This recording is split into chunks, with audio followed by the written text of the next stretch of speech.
رب اشرح لي صدري ويسر لي أمري واحلل عقدة من لساني يفقهوا قولي. بزرگان محترم،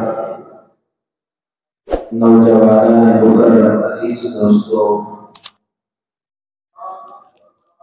اللہ تبارک و تعالیٰ نے قرآن مجید میں اپنے محبوب سے براہ راست اور آپ کے واسطے سے آپ کے تمام امتیوں سے خطاب کرتے ہوئے ارشاد کرتا ہے، ارشاد فرماتا ہے کہ ہم نے آپ کو اس دین کے کاموں کا ایک عمدہ راستہ عطا کیا ہے. ثم جعلناک علی شریعۃ من الامر، ہم نے شریعت پر آپ کو گامزن کیا ہے. فاتبعھا، آپ اس کی پیروی کریں، اسی راستے پر چلیں، اسی میں اپنی منزل کو تلاش کریں. دنیا کے نادان اپنی نادانی کی وجہ سے، لا علمی کی وجہ سے، کم علمی کی وجہ سے، جہالت اور ضلالت کی وجہ سے آپ کو اس شریعت کے راستے سے ہٹانے کی فکر کریں گے اور دوسری جانب کھینچیں گے اپنی چکنی چپٹی باتوں سے، اپنے مختلف ہیلے حوالوں سے، نادانی اور کم علمی کی بنیاد پر آپ کے راہوں کو بھٹکنے کی فکر کریں گے، کوشش کریں گے. اللہ نے فرمایا وَلَا تَتَّبِعْ أَهْوَاءَ الَّذِينَ لَا يَعْلَمُونَ، جن کو علم نہیں ان کی خواہشات کی پیروی نہ کریں. وہ جو آپ کے سامنے مذہب کے نام پر بیان کرے، دین کے نام پر بیان کرے، حق کے نام پر بیان کرے، سچائی کے نام پر بیان کرے، قرآن نے کہا یہ ان کے خواہشات ہیں، ان کے دماغ کا پکایا ہوا ایک سامان ہے، یہ ان کے نفسانی خواہشات ہیں، کم علموں کے، نادانوں کے. آپ اس کی پیروی نہ کریں. بالفاظ دیگر اللہ نے واضح طور پر مجھے اور آپ کو حکم دیا، تمہاری کامیابی شریعت پر عمل کرنے میں ہے، تمہاری حفاظت شریعت کی حفاظت میں ہے، تمہاری بقا تمہارے وجود میں شریعت کی بقا میں ہے. اگر تم ہمیشہ کی زندگی چاہتے ہو، اس قانون، اس دستور، اس آئین اور اس شریعت کو اپنی زندگی کا وتیرہ بنا لو جس شریعت پر میں نے میرے محبوب کو چلایا.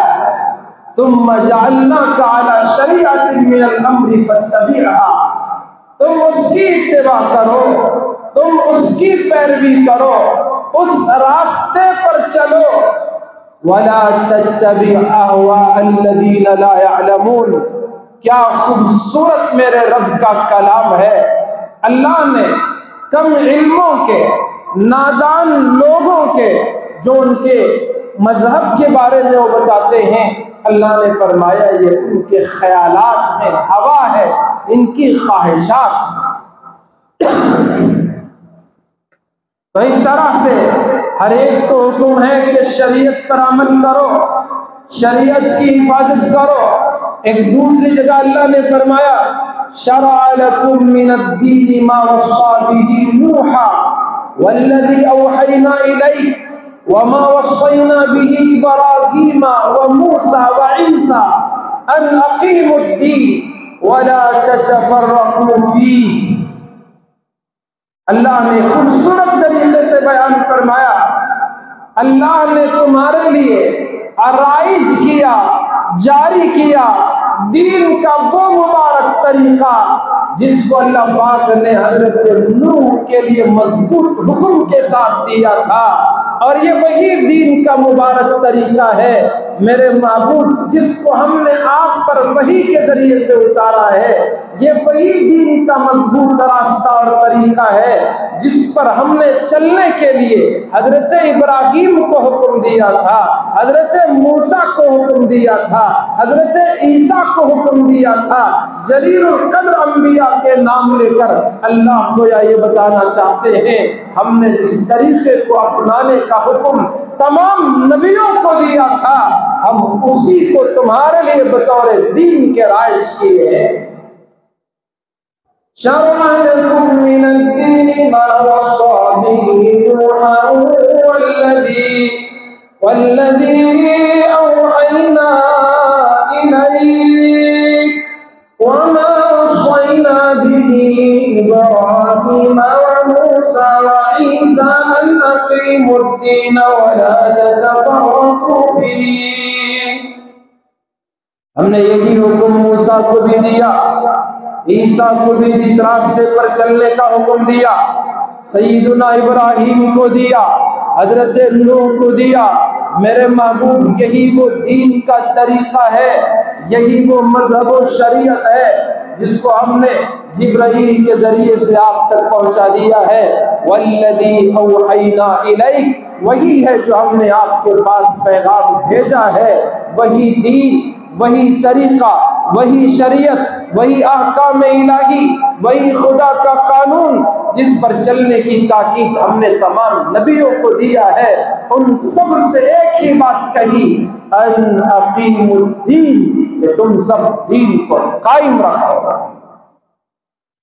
تمہاری زندگیوں میں دین زندہ رہے، تمہارے ہر حال میں دین زندہ رہے، تمہاری خوشیوں میں دین کو اپناؤ، تمہارے غموں میں دین کو اپناؤ، تمہاری تنہائی کی زندگی دینداری کی ہو، تمہاری مجمع کی زندگی دینداری کی ہو، اندھیرے اجالے سب تمہارے دین کے موافق ہو۔ ان اقیموا الدین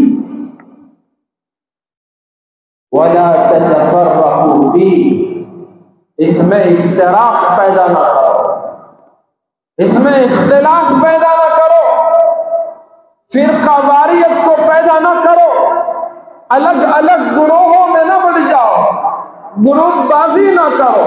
وَلَا تَتَفَرَّقُوا فِيهِ، کیا بہترین حکم اللہ نے دیا، سب مل کر دین قائم رکھو، اپنی اپنی نجی زندگی میں بھی، گھریلو زندگی میں بھی، خاندانی معاشرتی زندگی میں بھی، اور اپنے معاملات کی پوری زندگی میں بھی، سماجی زندگی میں بھی۔ ان اقیموا الدین، دین کو قائم رکھو، اسے زندہ رکھو، دینداری کو اپناؤ۔ ولا تتفرقوا فیہ، آپس میں گروہ بندی نہ کرو، گروہ بازی نہ کرو، تفریقہ پیدا نہ کرو، فرقہ واریت کو جنم نہ دو۔ آگے اللہ پاک نے فرمایا کبر علی المشرکین ما تدعوهم الیہ، میرا محبوب مشرکین پر آپ کا یہ دعوت دینا، اللہ کی طرف بلانا اور احکام الہی پر عمل کرنے کی دعوت دینا، قانون خداوندی کی پاسداری کی دعوت دینا، یہ مشرکین پر بڑا گراں گزرتا ہے، بوجھ نہیں محسوس ہوتا ہے۔ کبر علی المشرکین ما تدعوهم الیہ، اللہ یجتبی الیہ من یشاء ویہدی الیہ من ینیب، اور اللہ رب ذوالجلال اس کو چن لیتا ہے جس کو وہ چاہتا ہے، جسے پسند کرتا ہے منتخب کر لیتا ہے، چن لیتا ہے۔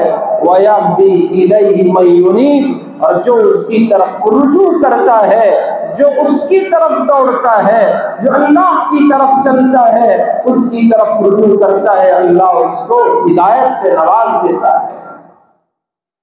پتہ یہ چلا ہماری پوری زندگی شریعت کے مطابق ہو، ہماری پوری زندگی دینداری کے ساتھ ہو، ہماری پوری زندگی اللہ کے حکم کے مطابق ہو، آدمی جب تک اپنے معاملات میں، معاشرت میں اور ساری خوبیوں میں جب تک وہ اللہ کے دین پر عمل نہیں کرتا، شریعت مصطفی صلی اللہ علیہ وسلم کو نہیں اپناتا، تو پھر اس کے دین و ایمان کا کوئی اعتبار نہیں ہے، اور اس کی زندگی جاہلوں جیسی زندگی ہوتی ہے، اس کا جینا اور مرنا دونوں یکساں اور برابر ہوتا ہے۔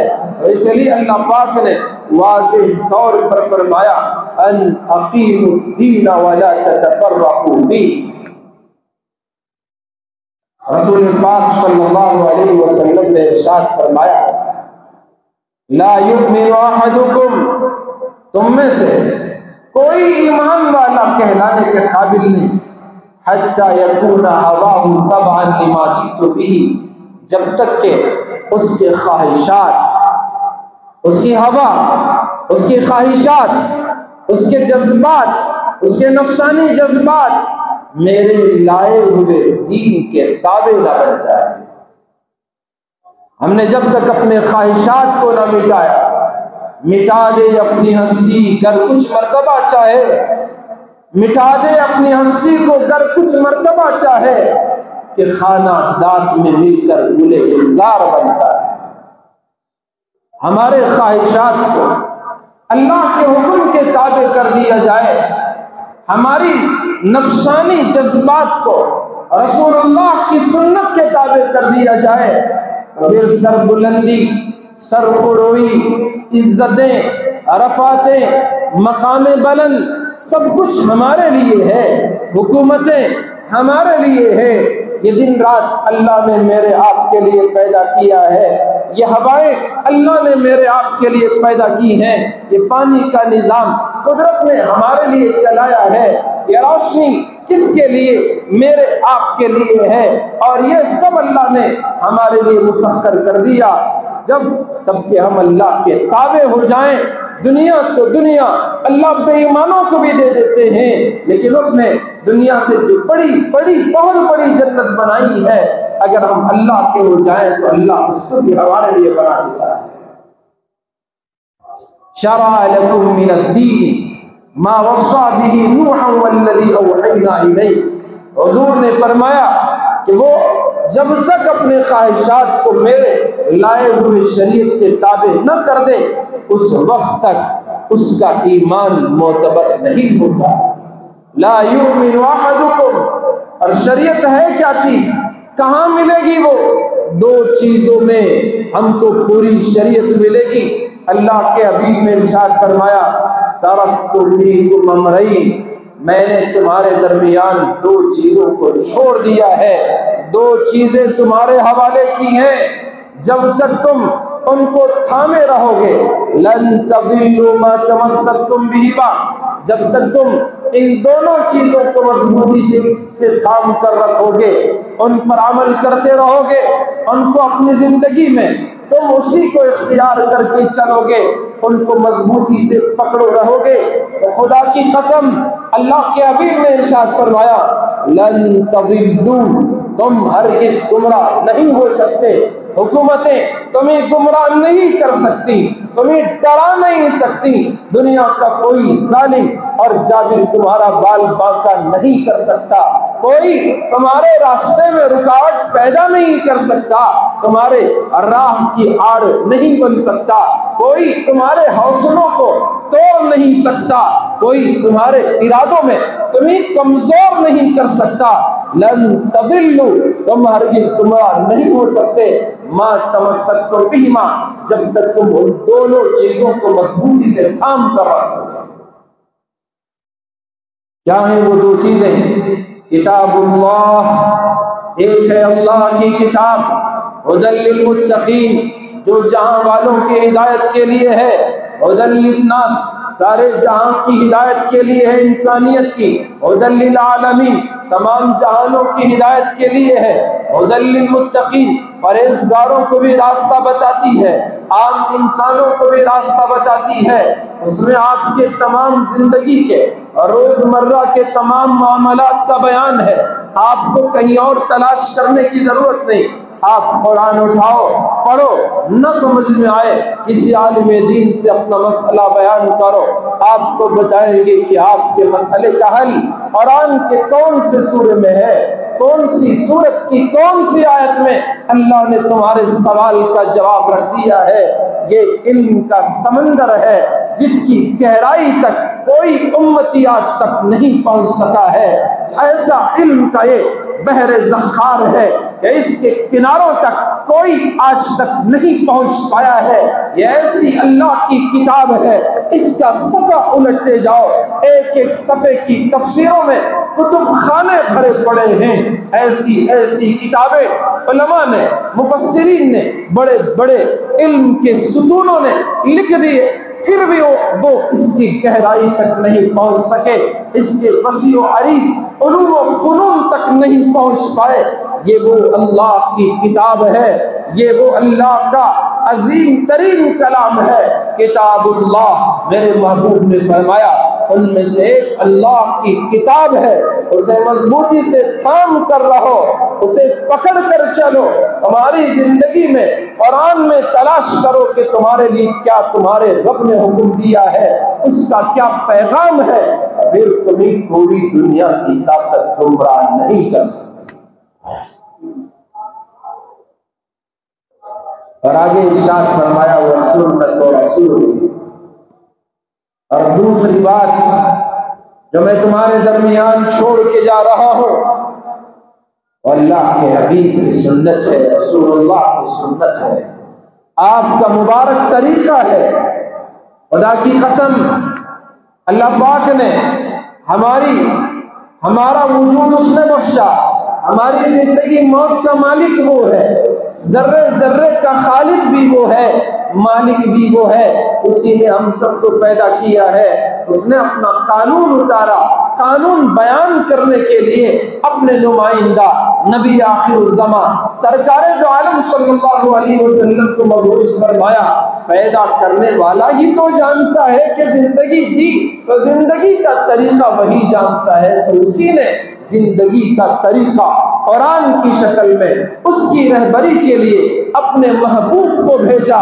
لیکن دو چیزیں ہیں، اگر آدمی صرف قرآن پڑھ کر یہ سمجھتا ہے کہ مجھے سب کچھ مل جائے گا، یہ اللہ کی کتاب ہے، مجھے حضور کے نعوذ باللہ کسی طریقے اور حدیث کی کوئی ضرورت نہیں ہے، تو پھر وہ انسان گمراہ ہو جائے گا، کیونکہ اللہ تبارک و تعالیٰ نے اس کی طرف سے جو کتاب بھیجا ہے اس کی روشنی کا انتظام کرنے والے محمد عربی صلی اللہ علیہ وسلم ہیں۔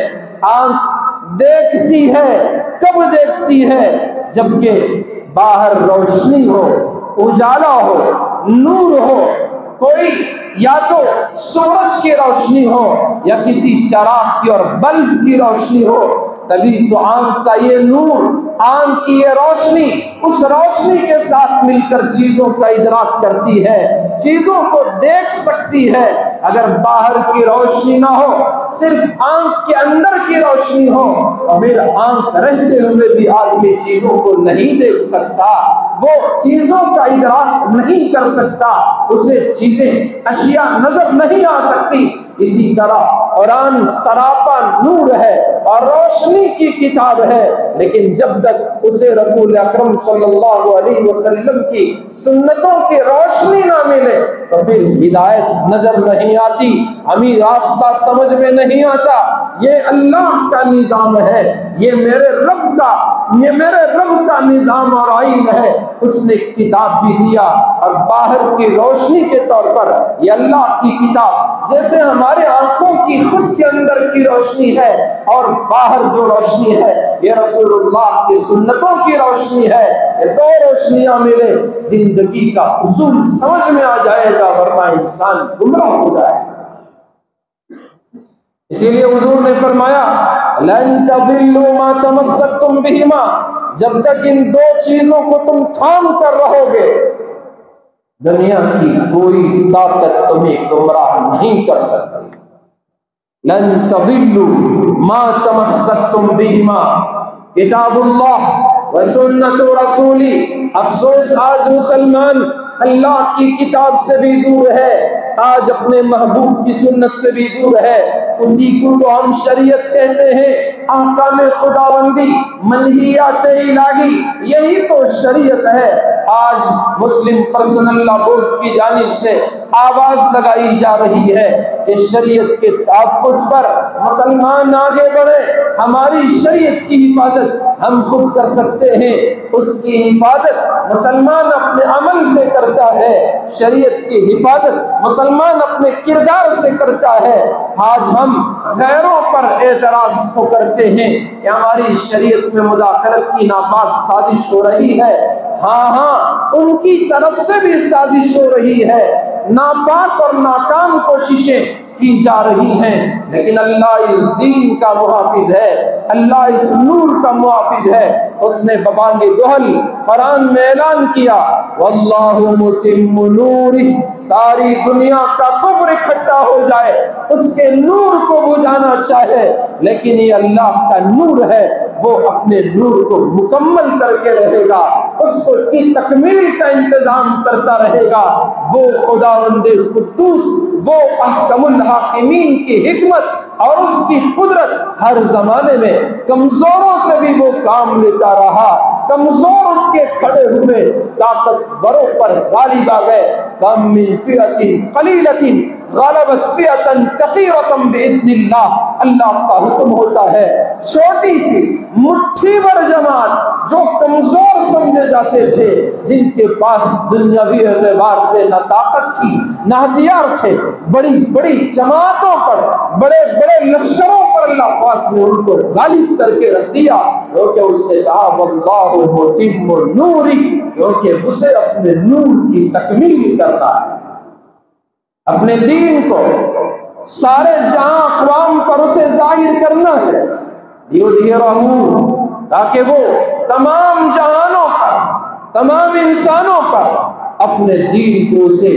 غالب کرنا ہے اور دنیا کو بچانا ہے۔ ایک پیدا کرنے والی ذات ہے، اس کی کتاب ایک ہے، اس نے ایک گھر قبلے کے طور پر بنایا ہے، قرآن ایک ہے اور ہم سب کے نبی ایک ہے، پھر جینے کا طریقہ بھی ایک ہی ہے، وہ طریقہ دین اسلام ہے، شریعت مصطفی، شریعت محمدی صلی اللہ علیہ وسلم ہے، اسی میں تمام جہانوں کے انسانوں کی کامیابی اور کامرانی۔ آج مسلم پرسنل لا بورڈ آواز دے رہا ہے اللہ کے بندوں کو، مسلمانوں کو، کہ شریعت کے تحفظ کے لیے خود اپنے عمل سے بھی آگے آئیں اور ایسے اتحاد کا ثبوت پیش کریں کہ دنیا آپ کی شریعت پر انگلی اٹھانے سے پہلے 100 مرتبہ سوچ لے کہ ہم کیسے ان لوگوں کے دین و مذہب کے بارے میں انگلی اٹھا سکتے ہیں جن میں ایسا اتحاد ہے، ایسا اتفاق ہے، ایسی محبتیں ہیں، ایسا بھائی چارہ ہے۔ قرآن نے جگہ جگہ ہم سے خطاب کیا، ہم کو دعوت دی اور کہا یا ایھا الذین آمنوا اتقوا اللہ حق تقاتہ ولا تموتن الا وانتم مسلمون واعتصموا بحبل اللہ جميعا۔ ایمان والو، اللہ سے ڈرو جیسے اس سے ڈرنے کا حق ہے، اور تمہاری موت اس حال میں آئے کہ تم مسلمان رہو۔ وَاعْتَصِمُوا بِحَبْلِ اللَّهِ جَمِيعًا، اللہ کی رسی کو مضبوطی سے سب مل کر تھام لو۔ وَاعْتَصِمُوا بِحَبْلِ اللَّهِ جَمِيعًا، سب کو اللہ نے دعوت دی، تم ایک ساتھ اللہ کی رسی کو مضبوطی سے تھام لو۔ وَلَا تَتَفَرَّقُوا، فرقہ واریت میں نہ بٹو، فرقوں میں نہ بٹو، فرقہ واریت پیدا نہ کرو، تفریقہ بازی نہ کرو، گروہ بندی نہ کرو، گروہ بازی نہ کرو۔ اللہ نے کہا وَاطِیعُوا اللَّهَ وَرَسُولَهُ، اللہ اور اس کے پیغمبر کے اتباع کرو، اطاعت کرو، پیروی کرو۔ وَلَا تَنَازَعُوا، آپس میں اختلاف، انتشار، تنازع، جھگڑے مت کرو۔ وَلَا تَنَازَعُوا، آگے اللہ نے فرمایا فَتَفْشَلُوا، پھر کیا ہوگا؟ تم نرم پڑ جاؤ گے، تمہارے اختلافات تم کو نرم کر دے گی، تمہیں ہلکا کر دے گی، بے وزن کر دے گی۔ وَتَذْهَبَ رِيحُكُمْ، تمہاری ہوا اکھڑ جائے گی، تمہیں پھر کوئی وزن نہیں دے گا، کوئی تمہارا مقام نہیں دے گا۔ تو اس کا سبب کون؟ تم خود اس کے سبب ہو کہ تم نے آپس میں اختلاف کیا۔ وَلَا تَنَازَعُوا، اے اللہ کے بندو آپس میں جھگڑو نہیں۔ کیسے کیسے اختلافات؟ ہمارے تنظیموں کا آپس میں اختلافات، آپس میں کمیٹیوں کا اختلاف، آپس میں افراد کا اختلاف، آپس میں مختلف لوگوں کا اختلاف، سیاسی اختلاف۔ میں اس سے اس لیے بات نہیں کرتا کہ میری پارٹی دوسری ہے اور اس کی پارٹی دوسری ہے۔ اور اللہ کے بندو، اللہ نے، اللہ کے حبیب نے تمہیں کہا قولوا عباد اللہ اخوانا، اور اللہ کے بندو بھائی بن کر رہو۔ قرآن سے پوچھو تمہارے بارے میں قرآن کہتا کیا ہے؟ قرآن نے کہا انما المؤمنون اخوہ، بے شک ایمان والے آپس میں بھائی۔ فاصلحوا بین اخویکم، تم اپنے بھائیوں کے درمیان صلح کی فکر کرو، ان کے اندر کوئی برائی خرابی ہو تو اس کو دور کرنے کی فکر کرو۔ ایک مرتبہ رسول اکرم صلی اللہ علیہ وسلم نے ارشاد فرمایا الا اخبرکم بافضل من الصلاۃ والصدقۃ والصیام، او کما قال علیہ الصلاۃ والسلام، میرے صحابہ کیا میں تم کو وہ عمل نہ بتاؤں جو نماز سے بہتر ہے، جو صدقہ خیرات سے افضل ہے، ایسا عمل جو روزے سے بھی افضل ہے۔ ان تمام عبادتوں میں یہاں محدثین نے بتایا کہ نفلی عبادتیں مراد ہیں۔ نماز اللہ سے گفتگو کا ذریعہ ہے، روزہ وہ عمل ہے جس کا بدلہ خود خالق کائنات دیتا ہے، صدقہ آدمی کسی کے ہاتھ میں، کسی غریب کے ہاتھ میں کوئی صدقہ دیتا ہے تو غریب کے ہاتھ میں پڑنے سے پہلے اللہ کے یہاں، اللہ کے ہاتھ میں وہ پہنچتا ہے۔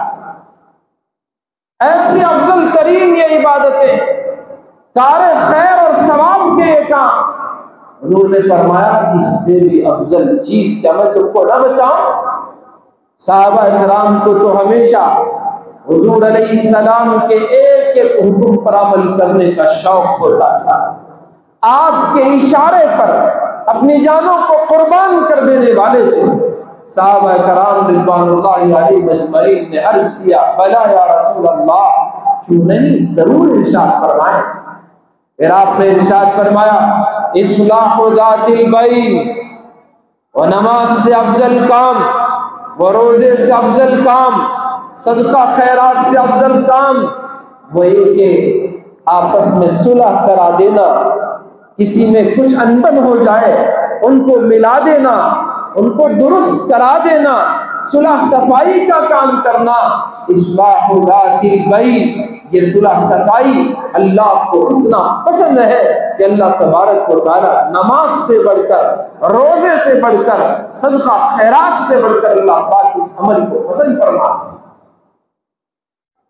آگے حضور علیہ الصلوۃ والسلام نے ارشاد فرمایا فَإِنَّ فَسَادَ ذَاتِ الْبَيْنِ، آپسی تنازعات، آپسی انبن، لڑائیاں، جھگڑے، یہ مخالفتیں، یہ عداوتیں، یہ دشمنیاں، یہ نفرت، یہ منافرت، حضور نے فرمایا یہ مونڈ دینے والی چیز ہے، مونڈ دینے والی چیز ہے۔ یعنی جیسے اس طرح سے تمام بالوں کو نکال دیا جاتا ہے، مونڈ دیا جاتا ہے، بالوں کی صفائی ہوتی ہے۔ میرے نبی علیہ الصلوۃ والسلام نے ارشاد فرمایا کہ یہ میں مونڈنے والی چیز سے مراد یہ نہیں کہہ رہا ہوں کہ تخلق الشعر، یہ بالوں کو مونڈ دیتی ہے، نہیں، بلکہ یہ تخلق الدین، یہ تمہارے دین کو مونڈ دیتی ہے، دین کو برباد کر دیتی ہے۔ یہ آپسی تنازع، یہ جھگڑے، یہ انتشار اور یہ مخالفتیں، یہ عداوتیں، یہ نفرتیں، ایک دوسرے کی ٹانگ کھینچنا، یہ دین کو برباد کر دینے والی چیز ہے۔ اگر دین پر قائم رہنا چاہتے ہو، جس کا حکم اللہ نے دیا ان اقیموا الدین، اور دین کے ساتھ مرنا چاہتے ہو جس کا حکم اللہ نے دیا، ولا تموتن الا وانتم مسلمون، تو آپسی تنازع سے بچو، جھگڑے سے بچو، لڑائیوں سے بچو، انتشار سے بچو، اختلاف اور مخالفتوں سے بچو، تبھی تو دین پر چلتے ہوئے دین کی بقا کے ساتھ اللہ کے پاس پہنچنا ہوتا ہے، اور رسول اکرم صلی اللہ علیہ وسلم کے سامنے منہ دکھانے کے قابل بن سکتے ہیں۔ اور اگر یہی لڑتے رہے، حضور نے مختلف انداز سے بیان کیا، المسلم اخو المسلم، ایک مسلمان دوسرے مسلمان کا بھائی ہے۔ حضور نے فرمایا ایمان والوں کی مثال ان کی آپسی مہربانیوں کے سلسلے میں، ان کے آپسی ایک دوسرے پر عطف اور لطف کے سلسلے میں اور ان کی محبتوں کے سلسلے میں ایسے ہیں جیسا تمام کے تمام ایمان والے جسد واحد کی طرح ہیں، ایک جسم کے مانند ہیں۔ ہاتھ میں کوئی تکلیف ہو جسم پورا اسے محسوس کرے گا، پیروں میں کانٹا چبھے سر کے بالوں تک اس کا اثر ہوگا، بخار آئے پورے جسم میں تکلیف محسوس ہو، آنکھ نہیں سو رہی ہے، کیوں؟ تکلیف جسم میں پھیلی ہوئی ہے۔ تو اس طرح سے ایک جسم کی طرح، جسد واحد کی طرح تمام دنیا کے ایمان والے ہیں، یہ حضور نے ارشاد فرمایا۔ مطلب یہ ہے دنیا کے کسی خطے میں رہنے والا مسلمان کو اگر کوئی تکلیف پہنچتی ہے، وہ تکلیف صرف اس کی نہیں، وہ تکلیف میری بھی ہے، وہ تکلیف آپ کی بھی ہے۔ اگر وہ پریشان ہیں تو ہماری پریشانی ہے، یہ نہیں ہے کہ وہ جس حال میں بھی رہے، ان کا ملک الگ ہے، ان کی زبان الگ ہے، ان کی بولی الگ ہے، ان کا رنگ الگ ہے، ان کا خاندان الگ ہے، اس لیے ہم پریشان نہ ہوں، ان کے لیے فکر نہ کریں۔ یہ اہل اسلام کی شان ہو نہیں سکتی۔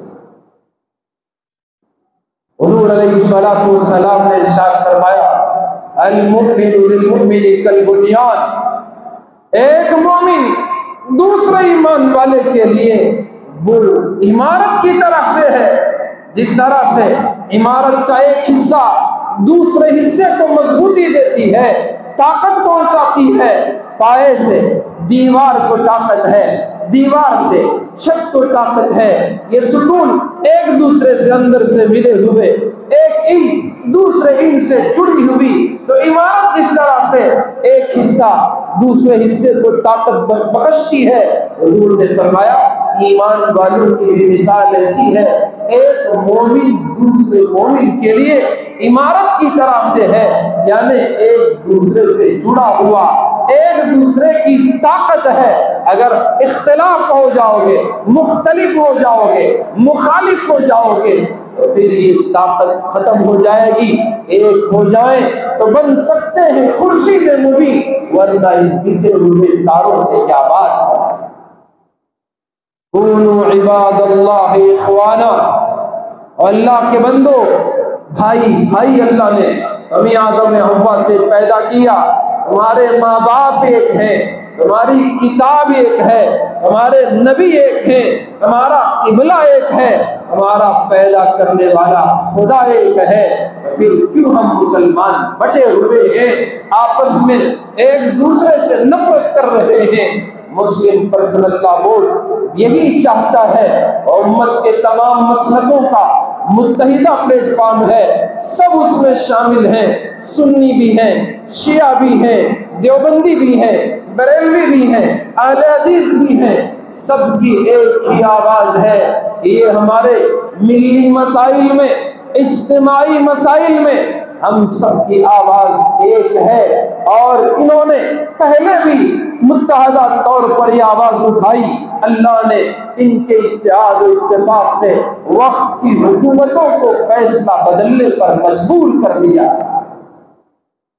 آج پہلے سے زیادہ اتحاد کی ضرورت ہے، پہلے سے زیادہ آپسی بھائی چارے کی ضرورت ہے، پہلے سے زیادہ آپسی ہمدردیوں کی ضرورت ہے، پہلے سے زیادہ ہمارے اتفاق کی ضرورت ہے۔ یہ مسلم پرسنل لا بورڈ ہم سے یہی چاہ رہا ہے، ہمیں خطاب کر رہا ہے، ہمارے بڑے یہی کہہ رہے ہیں کہ آج تم متحد ہو جاؤ، اتحاد و اتفاق کے ساتھ تمہارے اس شیرازے کو بکھرنے نہ دو۔ اگر تم بکھر جاؤ گے تو پھر ان بکھرے ہوئے کو سمیٹنا، ان کو مٹانا، ان کو ختم کرنا بڑا آسان ہے۔ نہ سمجھو گے تو مٹ جاؤ گے اے ہندی مسلمانوں، نہ سمجھو گے تو مٹ جاؤ گے اے ہندی مسلمانوں، تمہاری داستان تک نہ ہوگی داستانوں۔ تو آج یہی ہماری شریعت کی حفاظت کا مسئلہ ہے، اور ہمارے بزرگوں نے، اللہ کے نیک بندوں نے، اللہ کے چنندہ بندوں نے اللہ کے حکم پر انہوں نے اپنی جائیدادوں کو، زمینوں کو اللہ کے نام پر وقف کر دیا کہ یہ ہماری زمین، یہ ہماری جائیداد، یہ ہماری جگہ، یہ اللہ کے بندوں کے لیے، ایمان والوں کے لیے، غریبوں کے لیے، یتیموں کے لیے، بے سہاروں کے لیے، بیواؤں کے لیے یہ ہماری جگہ، اس سے ہونے والی آمدنی ان پر خرچ کیا جائے۔ ایسی لاکھوں ایکڑ زمین پورے ملک ہندوستان کے طول و عرض میں پھیلی ہوئی ہے، شمال جنوب میں پھیلی ہوئی ہے۔ اب ہمارے سامنے اس کی حفاظت کا مسئلہ ہے۔ یہ وقف یہ اللہ کے نام پر کسی جائیداد کو روک دینا ہے، یعنی اب انسان اس کا مالک نہیں، خدا اس کا مالک ہوتا ہے، اور اس سے جو نفع ہوتا ہے وہ خدا کے بندوں پر تقسیم کیا جاتا ہے۔ ہماری اس مسجد میں دنیا کا کوئی بھی مسلمان کیوں نہ ہو، ابھی کلمہ پڑھے آئے، اس کے لیے بھی اس میں حق ہے، وہ بھی نماز پڑھ سکتا ہے، وہ بھی یہاں کے پانی سے وضو کر سکتا ہے، یہاں کے لائٹ کا اجالا لے سکتا ہے، یہاں کے پنکھے کی ہوا لے سکتا ہے، یہاں کی قالین پر بیٹھ سکتا ہے، نماز پڑھ سکتا ہے، یہاں رکھی ہوئی کتابیں اور قرآن پاک کی تلاوت کر سکتا ہے۔ دنیا کا کون انسان ہے جو اس کو روک دے؟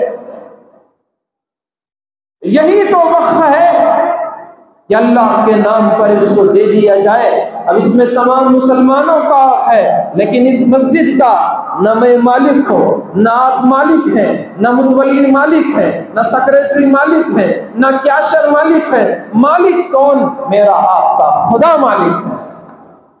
یہی تو وقف ہے۔ مدرسے کتنے ایسے جو ہمارے بڑوں نے زمینیں دی، جائیدادیں دی، اور اسی طرح کتنے ہسپتال بنائے، اور کتنے ایسے ہی بڑی بڑی زمینیں انہوں نے لکھ دیا۔ اللہ کے نبی علیہ السلام کے زمانے سے یہ چلا رہا ہے۔ اللہ کے نبی نے مسجد قباء جو مدینہ منورہ میں ہے، آپ نے اس زمین کو سب سے پہلے مسلمانوں کے لیے نماز پڑھنے کے لیے وقف کیا، اور پھر غزوہ احد کے موقع پر ایک یہودی تھا، لیکن مسلمانوں کے ساتھ وہ دشمنوں کے خلاف، کفار کے خلاف لڑ رہا تھا۔ اس نے پہلے ہی بتا دیا اگر میں مارا جاؤں تو مدینے میں جو میرے 7 عدد باغ ہیں وہ سب کے سب محمد کے لیے ہو جائیں گے صلی اللہ علیہ وسلم۔ اللہ کا کرنا یہ ہوا کہ وہ مارا گیا۔ حضور نے فرمایا کہ یہ اچھا یہودی تھا، آپ نے وہ 7 باغات، وہ 7 زمین اپنے قبضے میں لیے، اور پھر اللہ کے راستے میں آپ نے اس کو وقف کر دیا۔ اس کا فائدہ غریبوں کو، یتیموں، بے سہاروں کو اور مسلمانوں کے دین کے کاموں میں اس کا استعمال ہونے لگا۔ حضرت عمر رضی اللہ تعالیٰ عنہ کو خیبر میں ایک بہت بڑی جگہ اور بہترین جگہ ملی۔ انہوں نے حضور سے مشورہ کیا، یا رسول اللہ، مجھے جتنی جائیدادیں اب تک ملی، جو مال ملا، سب سے عمدہ مال اگر کوئی ہے تو وہی جو خیبر میں مجھے ملا ہے، میں اس کو اللہ کے لیے دے دینا چاہتا ہوں۔ حضور علیہ السلام نے طریقہ بتایا کہ اس کی ملکیت کو خدا کے نام پر وقف کر دو، اور اس سے جو نفع ہوگا وہ اللہ کی مخلوق کے لیے ہوگا۔ تو اس طرح سے یہ سلسلہ جو چل پڑا، تو ہمارے بزرگوں نے ایک لمبا سلسلہ ان کا ہے، ایک سنہری کڑی ہے جو سلسلۃ الذہب کی یہ سنہری کڑی جو شروع سے آج تک چلی آ رہی ہے۔ آج بھی کتنے اللہ کے بندے ہیں جو اپنے کمائی سے زمین خریدتے ہیں، اللہ کا گھر بناتے ہیں اور تمام مسلمانوں کے لیے وقف کر دیتے ہیں۔ ہمارے یہ مسجدیں، ہمارے یہ مدرسے، ہمارے یہ بڑے بڑے قبرستان، ہماری یہ درگاہیں، یہ تو وقف کی پراپرٹی ہے، وقف ہی میں تو ہے۔ اس کی حفاظت کا مسئلہ ہے، دل و جان سے اسے ہم ہی سوچیں، اگر میری کوئی چھوٹی سی زمین ہو، ایک ہی زمین کے لیے ہم اپنی جان دے دیتے ہیں۔ کتنے مرڈر ہوتے ہیں زمینوں کے، چھوٹی سی سینٹ کے لیے آدمی کو قتل کر دیتا ہے۔ ایک دوسرے کے خون کا پیاسا، بھائی بھائی کو عدالت میں کھینچتا ہے، بہن بہن کو کورٹ کچہری میں گھسیٹتی ہے، اور حد یہ ہے اولاد ماں باپ کو ہی عدالت کے کٹہرے میں کھڑا کر زمین کی، خود کی زمین کی اتنی اہمیت۔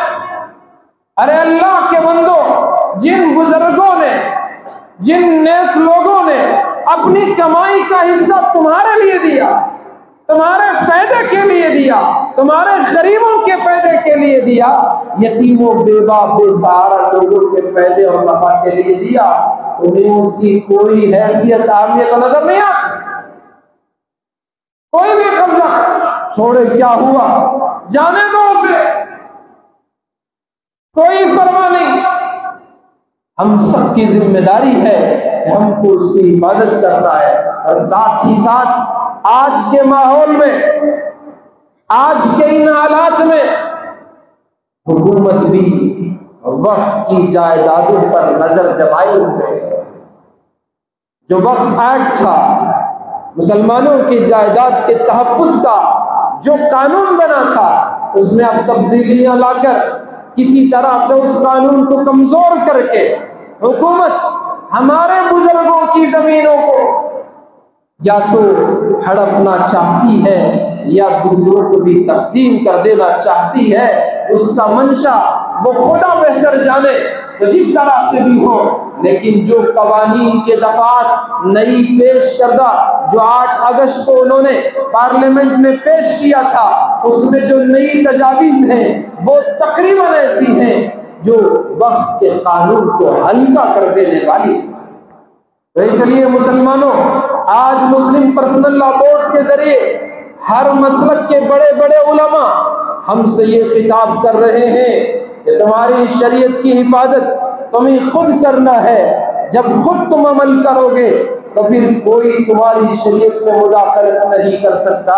اسی طرح سے اگر تم نے اپنے اوقاف کی جائیداد کا صحیح استعمال کرنا شروع کیا اور جو اس پر قابض لوگ ہیں ان سے مطالبہ شروع کر دیا، تو پھر جب تمہیں اتنا احساس آ جائے تو پھر حکومت اس میں ہاتھ ڈالنے کے لیے 100 بار سوچ سکتی ہے۔ اس لیے اپنی حفاظت آپ کرو، تمہاری حفاظت چاہتے ہو، شریعت کی حفاظت کرو، تم اس ملک میں باقی رہنا چاہتے ہو، شریعت کی بقا کی فکر کرو، تبھی تو تم اس ملک میں باقی رہ سکتے ہو۔ تمہاری بقا شریعت کی بقا میں ہے، تمہاری حفاظت دین کی حفاظت میں ہے۔ اگر اس کو چھوڑ کر تم کامیاب ہونا چاہتے ہو تو ناکام ہو جاؤ۔ اس لیے ضرورت اس بات کی ہے کہ ہم اپنی فکر کریں، ورنہ ایرے خیرے نتو خیرے لمحے لمحے سے، گھنٹے گھنٹے سے، وقفے وقفے سے، تھوڑے تھوڑے دیر سے یہ کچھ بولتا ہے، وہ کچھ بولتا ہے، یہ اس کی طرف سے آواز اٹھتی ہے، کہیں اور سے آواز اٹھتی ہے، اور مسلمان ڈرے سہمے ہیں۔ سچ بات یہ ہے کہ ہم نے اپنے دین کو نہیں سمجھا، حق یہ ہے کہ ہم نے اپنے خدا کو نہیں پہچانا ہے۔ اور اللہ کے بندو، میرا آپ کا خدا وہ عظیم طاقت کا مالک ہے۔ ذرا ان پہاڑوں کی بلندی اور مضبوطی کو دیکھو، کس نے ان پہاڑوں کو اتنا بلند بنایا ہے اور مضبوط کیا ہے۔ آسمان کی بلندی کو دیکھو اور بغیر ستون کے اسے کس نے کھڑا کیا ہے۔ زمین کو باوجود گول رہنے کے اس پر تمہیں کس نے بسایا ہے؟ اللہ پاک نے کیسی قدرت کے ساتھ پانی کا نظام چلایا، اسی سے گرم ہواؤں میں سمندروں سے بخارات اڑاتا ہے، آسمانوں پر بادلوں کی شکل میں لے آتا ہے۔ کہاں سمندر ہے، کہاں سے وہ بادلوں کو لے آتا ہے اور ہماری زمینوں پر برساتا ہے۔ سوکھی زمین جو سوکھ کر اپنے اس کا سینہ پھٹ چکا ہے، تڑپ چکی ہے، آسمان سے وہ پانی کے قطرے گراتا ہے، وہ زمین پھر سے اپنے سینے کو بند کر لیتی ہے، ہریالی اگتی ہے، سرسبز و شاداب ہو جاتی ہے۔ میرا آپ کا خدا سورج بنا کر روشنی کا انتظام کیا اور رات بنا کر سکون کا ذریعہ بنا دیا، وہ میرا آپ کا خدا ہوا چلا کر آکسیجن کا انتظام کیا، پانی برسا کر پینے کا انتظام کیا، وہ خداوند قدوس کی قدرت ہے۔ اور تمہیں اللہ کی خدائی ان چیزوں میں نظر نہیں آتی، اپنے میں تو غور کرو، تمہاری آنکھوں کو دیکھو کتنے سلس اس کے بنائے، آنکھ دو دی، دونوں آنکھیں مل کر اسے نظر کراس کر کے سامنے اگر ایک ہے تو ایک نظر آتا ہے، چاہیے تو یہ تھا آنکھ دو ہے تو سامنے والے دو نظر آتے۔ میرے رب کا کیا خوبصورت نظام ہے، دو آنکھ دی، ایک بند کرو اس سے بھی ایک نظر آئے گا، یہ بند کرو اس سے دیکھو ایک نظر آئے گا، دونوں سے دیکھو تو بھی ایک نظر آئے گا۔ وہ میرا آپ کا خدا ہے، کانوں میں سننے کی صلاحیت رکھی، زبان میں بولنے کی طاقت رکھی، اور مختلف بولیاں میرے رب نے بنائی ہیں، سب اللہ کی بنائی ہوئی بولیاں اور زبان ہیں۔ اور کتنا خوبصورت چہرہ دیا، رنگ اور روپ الگ بنائے، کتنے بہترین مضبوط اعضاء بنائے۔ ذرا بھلے آپ غور کرو، ایک ناپاک خطرہ اتنا بڑا وجود کیسے بن سکتا ہے؟ کیا کوئی بنانے والا نہیں ہے؟ وہی تو میرا آپ کا خدا ہے، ہمیں پتا بھی نہیں تھا، ہماری آنکھیں وہ بنا رہا تھا، ہمیں احساس نہیں تھا، ہمارے کان وہ بنا رہا تھا، ہماری زبان بنا رہا تھا، ہمارے اعضاء بنا رہا تھا، دل کی جگہ اس نے وہی فٹ کیا، گردوں کو صحیح جگہ میں رکھ دیا، پورے جسم کا باڈی کا نظام اس میں رکھ دیا اور چلایا۔ او اللہ کے بندے کہاں غافل ہے؟ آج تمہارے ہمارے ساری کائنات کے خدا کے بارے میں کوئی بدبخت کچھ کہتا ہے اور مسلمان چپ بیٹھے سنتے رہتا ہے۔ اللہ کے بندو، خدا کی قدرت کو پہچانو، اللہ کی طاقت کو پہچانو، وہ میرا آپ کا خدا ہے، وہ رنگ سے پاک ہے، وہ کلر سے پاک ہے، وہ سمت سے پاک ہے۔ اللہ کے بندو، وہ بھی خدا کیسے ہو سکتا ہے جو نظر میں آ جائے؟ وہ لامحدود ہے، نظر میں آنے والی چیز تو محدود ہوتی ہے، میرا آپ کا خدا لامحدود ہے، تو اسے انسان دیکھ کیسے سکتا ہے، اس پر نظر کیسے ڈال سکتا ہے؟ یہ میرے آپ کا خدا ہے، وہ رنگ سے پاک ہے، عیب سے پاک ہے۔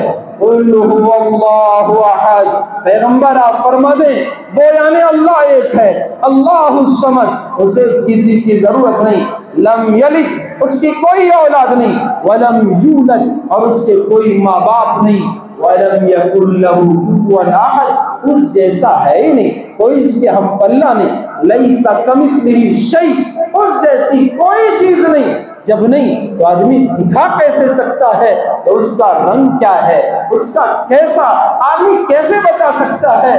وہ خدا جو ہمیں نظر آئے خدا نہیں ہو سکتا، کیونکہ محدود چیز نظر آتی ہے، لامحدود چیز نظر نہیں آ سکتی۔ اس لیے مسلمانوں، اپنے دین کو سمجھو، اپنے خدا کو پہچانو، اور اس نے جو احکام دیے ہیں اس پر عمل کرنے کی فکر کرو۔ اللہ تبارک و تعالی مجھے اور آپ کو سمجھنے کی توفیق عطا فرمائے، اور دین محمدی صلی اللہ علیہ وسلم پر عمل کرنے کی توفیق عطا فرمائے۔ آپ تمام کی خدمت میں جیسے پچھلے جمعہ بھی گزارش کی گئی کہ میرا آپ کا تحفظ شریعت کے تحفظ میں ہے، اور ہماری شان اور طاقت ہمارے اتحاد اور اتفاق میں ہے، اور اس لیے مسلم پرسنل لا بورڈ کی زیر نگرانی جگہ جگہ شریعت کے تحفظ، اوقاف کے تحفظ، اتحاد و اتفاق کے عنوان سے جگہ جگہ جلسے کیے جا رہے ہیں، اور ہر ضلع میں ہو رہے۔ ہماری ریاست میں آل انڈیا لیول کا بھی بنگلور میں 24 نومبر کو اسی ماہ کی 24 تاریخ کو ہے، اور آج بعد نماز مغرب بمبو بازار روڈ میں حضرت مسجد بلال کے سامنے وہ ایک بہت بڑا اجلاس ہونے جا رہا ہے۔ ضلع بھر سے لوگ آ رہے ہیں۔ آپ کو بھی دل کے گہرائیوں سے استقبال کرتے ہوئے آپ کو بھی دعوت ہے کہ آپ اس جلسے میں شریک ہوں۔ یہ ہمارا دینی ملی فریضہ ہے، ہمارے اتحاد و اتفاق کو ثابت کرنے کا موقع ہے۔ تمام مسلک کے علماء اس میں موجود ہیں، سب کی سرپرستی میں یہ کام ہو رہا ہے۔ جتنی ملی تنظیمیں ہیں، جتنے ادارے ہیں، سب اس میں شامل ہیں، سب مل کر یہ پروگرام، تاکہ اتحاد و اتفاق کا پیغام بھی جائے اور ساتھ ہی محبتیں اور بھائی چارے میں اضافہ بھی ہو، اور اس کے ساتھ ہماری شریعت کیا، اوقاف کے سلسلے میں شریعت کا قانون کیا، اس کا علم بھی ہو جائے۔ اس کے لیے آپ سے گزارش ہے کہ آج اپنے کاموں کو پہلے ہی مکمل کریں اور مغرب وہیں کسی قریب کی مسجد میں پڑھیں، فوراً نماز کے بعد آپ جلسے میں شریک ہو کر ان آنے والے بزرگوں علماء کی باتوں کو سنیں، ان سے استفادہ کریں۔ اللہ تبارک و تعالی ہم سب کو عمل کی توفیق بخشے۔ آمین۔ وآخر دعوانا الحمدللہ۔